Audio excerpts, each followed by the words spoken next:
Karena itu kalau mau menghancurkan Indonesia, hancurkan dua hijau ini. Maaf, tentara sudah dihancurkan, saudara. Tentara sekarang ini kayak macan ompong.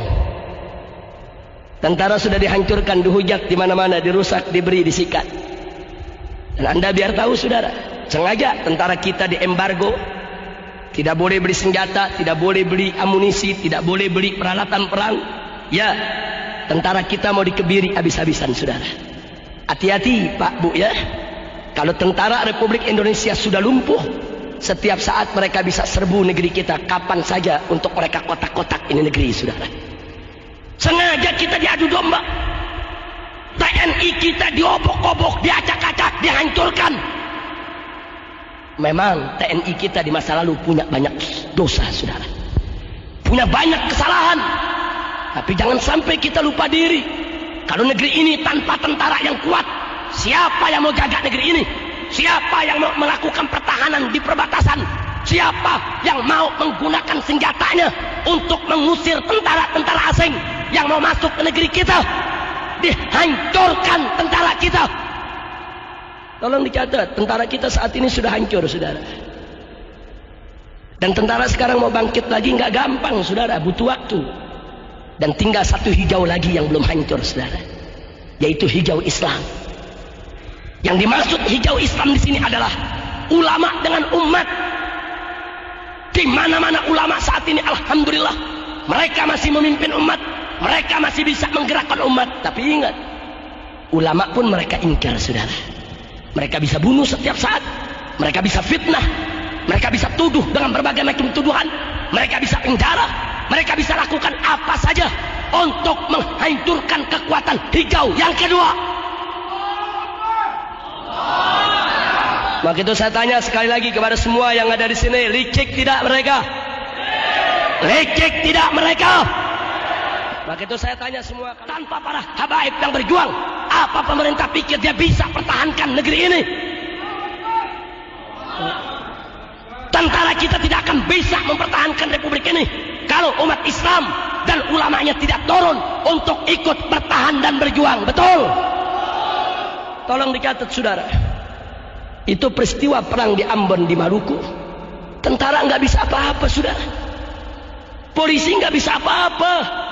Mujahidin yang turun, laskar-laskar Islam yang turun, habaib yang turun, kiai yang turun, ustadz yang turun, umat Islam yang turun ke sana. Kita yang rame-rame perangi RMS, kita kejar mereka, kita tembak mereka, kita perangi mereka sebagaimana mereka memerangi kita. Tentara polisi mabur.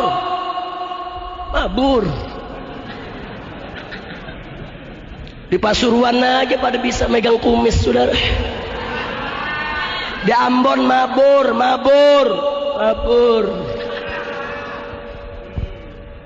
Loh, kenapa polisi dan tentara bisa mabur? Orang juga pecah kok. Polisi yang muslim dengan polisi yang Kristen saling tembak. Tentara yang muslim dan tentara Kristen saling tembak.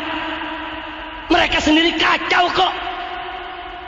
Makanya saya ingatkan kepada pemerintah, jangan menuduh ulama sembarangan. Tanpa kehadiran mujahidin, tanpa kehadiran para laskar Islam di Ambon kemarin, dengan izin Allah, mungkin Maluku sudah lepas dari republik, saudara.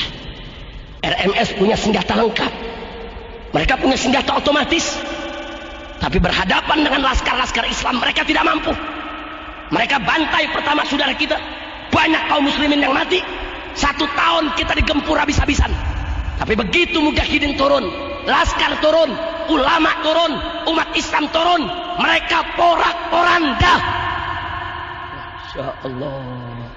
Jadi pemerintah mestinya bersyukur kepada Allah dan berterima kasih kepada umat Islam.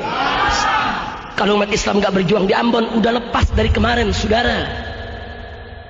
Biar Anda tahu. Nah, karena itu sekarang saya tanya semua, mau Indonesia pecah tidak? Siap bela kita punya negeri? Siap jaga persatuan kita punya negeri? Betul? Allahu Akbar. Maka itu upaya dari manapun yang ingin mecah belah kita harus kita tolak. Nggak boleh kita pecah belah, nggak boleh kita saling gontok-gontokan.